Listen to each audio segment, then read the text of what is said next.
Bargo on the outside looking in. Those stranger things have happened. He's on 6 cards to start things off with a Nomad Outpost. Mize with a Temple of Abandon underway here in round number 7. A mountain and just a passing of the turn. Air of the Wilds there for Mize. So he's got the first creature. Lightning Strike will take care of that, though.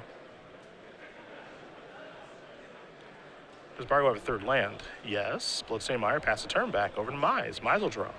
I like pick up a forest. I like watching these kind of matchups because you get to see the merits of playing the different three-color decks, what their incentives are.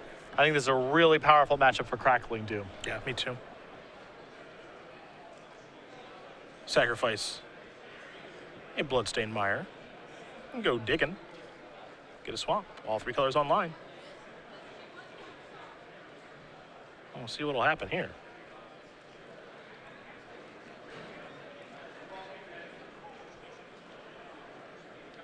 This is one of those spots where Hordeling Outburst so good. You're worried about an individual removal spell. Yeah. 4th land. There's a Butcher. And a Boon Satyr on the end step. Might as well draw.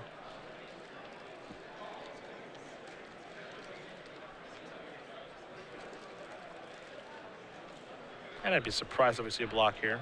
Nope. The difference in quality here in the creature is too high. Plus, with Craig having taken a mulligan, I think he's pretty adverse to trading. There's a 4th land. Windswept Teeth just passing the turn back over to Bargo. Bargo will draw. In for 5 in the air.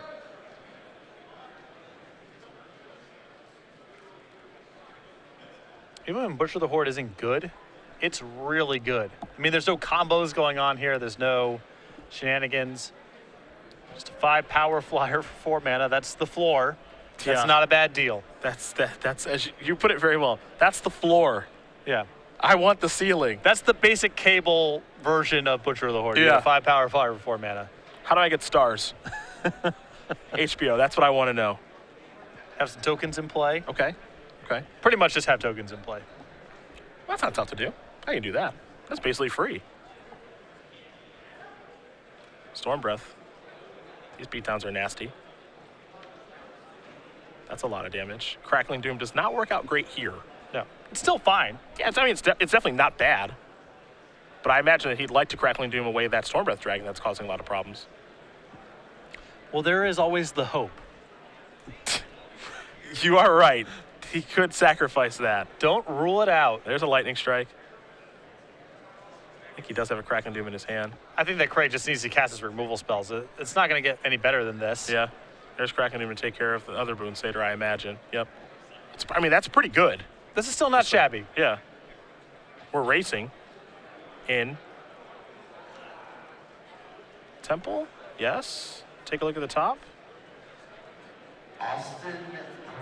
He's got to leave it on top, so it must be something he likes. Don't know the last card in his hand. It's 11-7 in favor of Bargo right now. Mize, I believe, has a Goblin Rebel Master, a couple of lands over there, and maybe another copy of Stormbreath Dragon. This one's coming in. And tie it up, 7-7. There's a Stormbreath. That one's going to play defense against the white creature. Has to turn back. Now remember, Bargo left this card on top of his deck, so it's clearly something he liked. Now his draw last turn was a Chain of the Rocks, which is awkward at best. Yes. I think he kept Lightning Strike on top, it looks like. Yeah, I think with the plan of trying to finish the game with an attack and then strike you. Which is pretty ambitious given that Logan always has the option of hanging back on defense. Yep. Monstrosity activation. Gonna say strike you upstairs. I'll take 1. Last card's a mystery, but I have a feeling that Mize is going to attack and try to get him. At least attack with the lethal Storm Breath and just see what happens. Yeah. And try to give him the opportunity to outthink himself, but it's not going to happen. And that is going to do it. So Logan Mize is going to win game number 1 here over Craig Bargo. Green Red Monster is up a game here over Mardu mid-range as we will turn our attention to the sideboard. We'll take a look at Bargo's first, which you have in front of you. A Glare of Heresy, and Erase, 3 copies of Read the Bones, 2 End Hostilities, 2 Utter Ends, and Elspeth's Sun's Champion, 2 Chandra Pyromaster, and 3 copies of Anger of the Gods. I definitely like the additional copy of Elspeth and the 2 copies of Utter End. Those to me seem very easy to bring in. I do not know if he's going to want to swap completely into an End Hostilities deck. Green Red Monsters is the type of thing where they can play 1 or 2 threats and really force a Wrath all on its own. So I think it's hard to swap in too much in that sort of deck. He still might. The end hostility still may be good enough, but I definitely like the other ends and the Elspeth. 3 copies of Destructive Revelry, 3 Magma Spray, 2 Xenagos the Reveler, 3 Arc Lightning, 3 Faded Conflagration, along with a Chandra Pyromaster. I like Faded Conflagration a lot. I like that a lot. Great removal spell, covers pretty much everything. A little tough on the mana, but you know, these Bardo decks pack all sorts of just high quality 4 or 5 mana cards, and that kind of removal spell is well worth it. And so, and that game, I think, is a demonstration of why I want to be playing a card like Storm Breath Dragon next weekend in this deck. Yeah, it's just the protection for white is relevant right now. Comes up a lot. Yeah. Definitely does against Abzan Charm, Chain to the Rocks, random white flyers. We saw it even do work against blue-white Heroic out of Jeff Hoagland's deck, just playing defense at certain spots. So you get to play defense against a card like Siege Rhino too. There's a lot of cards that, you know, they don't feel white, but they are. Siege Rhino feels like a big dumb green creature. Butcher the Horde seems like a big red-black flyer. But Stormbreath Dragon not only kind of jumps those, like as far as blocking is concerned, but can attack through them in the case of Butcher the Horde. The floor, again, very high. Yep. The basic cable version of Stormbreath Dragon still get a 4/4 haste flyer for 5. Cannot do that much better than that. Pretty good. The ceiling is very, very high. Well, these players will shuffle up here for game number 2, and we will talk about our good friend, the Ooze token, along with the dice bag, the deck box, and the sleeves. And now these Ooze tokens are available on any website order over $5, and you should have no difficulty filling one of those out with all the sales we're going to be running for Black Friday and throughout the month of December. So head over to StarCityGames.com right now. You can pick up all the deck boxes, play mats, dice bags, and so forth for the Ooze token or any other part of our creature collection series. And any booth that we're running out there in Open or at Grand Prix, anywhere else, all the stuff is available as well. They're friendly, they're fun, and they melt skulls. Well, the art has been cropped in such a fashion where the ooze that's on the large screen here, the skull is largely hidden. You have to go to the token itself to really identify that. I see. I don't know if that's creative editing. I don't know if that's coincidence, but slightly less horrifying than earlier iterations of this promotion. Maybe I had to dial it back a little bit. Maybe. We have seen things like that in the past where maybe the kids get a little too scared. There's, you know, there's FCC considerations. I mean, you don't want to run afoul of any of this, you know, so. This is definitely a PG-13. Scale it back just a little bit. Never hurts to be safe. Anyhow, StarCityGames.com, the Ooze tokens and everything else available for sale right now. Little spoiler alert for you guys. Well, it's not a spoiler if I'm not 100% on it, right? I think we have more creature collection stuff coming next year. I don't think that's much of a spoiler. I don't think anyone's too surprised by that, but I think that's true. Can't announce what it is. Don't want to get in trouble, but I think we've got some stuff coming. No confirmation on Hippo yet, though. I can tell you that for sure. No confirmation there. It's really tough to make any headway at the home office sometimes, you know. I can only gift them the best idea ever. After that, it's in their hands. It's up to them what they want to do with it. Right, exactly. I'm right there with you. I am. We'll see what happens as far as Hippos are concerned and everything else for 2015. So Craig Bargo's list going up a little bit higher than what you articulated earlier you wanted to be doing.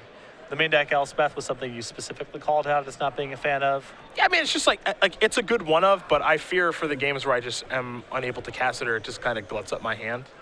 I feel like I want 1 copy in my sideboard and 0 in my main deck. I'd be okay with a Miser's copy in the board. Well, sideboard games just slow down on average. Sure. People bring in more removal spells. Game goes a little bit longer. You're more likely to cast an Elspeth game 2 than you are game 1. I don't think I want Chain of the Rocks in my deck, though I'm willing to be wrong about that. What's your issue with Chain of the Rocks? I don't know if it's an issue. I just don't want it. Okay. I'm not going to play like a 68 card deck. Sure. You know? But maybe it's better than I think. Like I know I want Lightning Strike and Crackling Dew. I know I want 4 of each of those cards.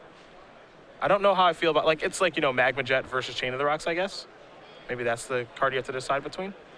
Or you can go on a much lower end, even though I know you don't really want to do that because you really want to be playing with Mize, but you could go to something like Bloodsoul Champion, Rabble Master with Stoke the Flame, Lightning Strike, Magma Jet is your removal suite. Sure. It's a different route for the deck.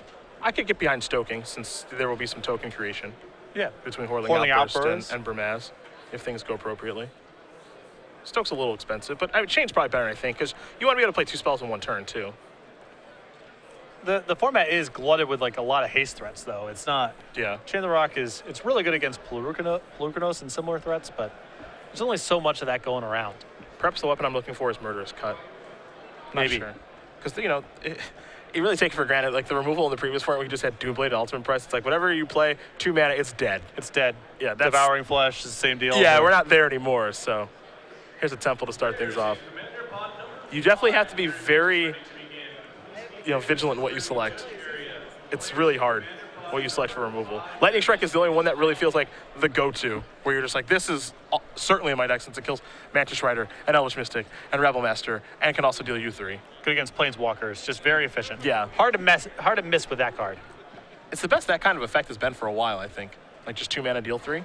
Sometimes it's just okay, but it's very good in this format. Some of it is, as you mentioned before, the removal is a lot less flexible than it used to be. And Lightning Strike maybe among the more, if you look at versatility against mana cost, maybe the best deal in the format as far as removal goes. Yep. What do we got here? Magma Jet, see you later. Taking care of that Elvish Mystic, pretty key. Couple of cards going to go to the bottom there for Bargo. We'll head Mize's way. Mize will draw. Wooded Foothills. See, he's got a Crater's Claws in his hand. Also has a copy of Fanatic Xenagos. Kind of sacrifice the Wooded Foothills. Go down to 19 in the process. Flayed Conflagration is kind of that catch-all removal spell that I kind of like, but dude, 4 mana is so much. And triple red's even harder. Yeah. There's Air of the Wilds. You pay a very steep price to be able to do that. It is really good at getting stuff dead. Bargo scratched 2 cards to the bottom immediately with Magma Jet, and now he's missed his 3rd land. Wasn't able to find one at the top of his deck. We'll see if he can continue to interact here. Looks as though he kept a pretty good hand between Magma Jet and the Temple to try to find lands, and just is not able to do so. They're going to Lightning Strike that. See you later, Alligator. In for 2. Bargo? No. Though Mize's hand isn't all that punishing yet, he's pretty reactive, though he does have a Goblin Rabble Master, so it looks like he's going to deploy that. See if Bargo has a removal spell. I think he's got a Murderous Cut.